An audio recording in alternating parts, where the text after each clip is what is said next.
楊宗緯近日咧重返樂壇舉行3場嘅演唱會啦，不過呢一次好似特別緊張啊！咁之前一晚咧更加係喊晒口咁，喺網上邊咧同李宗盛大哥就訴苦，咁而開 show 前咧仲食咗10粒嘅茶葉蛋。咦？乜食蛋真係會冇咁緊張嘅咩？諗住定經係嘛，或者茶葉蛋提，咪即係茶葉提神啊！諗住咧可以邊提神邊醫肚咁樣咧。不過無論點都好啦，呢個演唱會對佢嚟講啊，的確好緊要嘅。咁所以公司咧都送咗一份特別嘅禮物俾佢。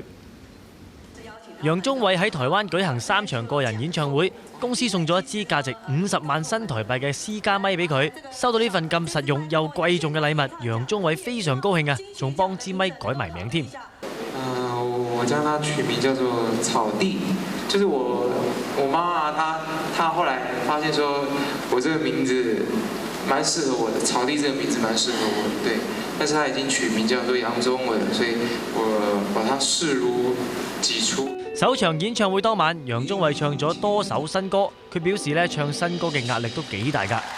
我們匆匆忙忙學會撩過試探的話語，談心向往着彼此的身體，看你們的新生活，我自己會照樣過，一個人就一個人過，只是拜託。楊宗緯唱現場嘅功力深厚，加上支咁名貴嘅私家咪，簡直就係如虎添翼啊！唔怪得咧班觀眾聽到如痴如醉啦〜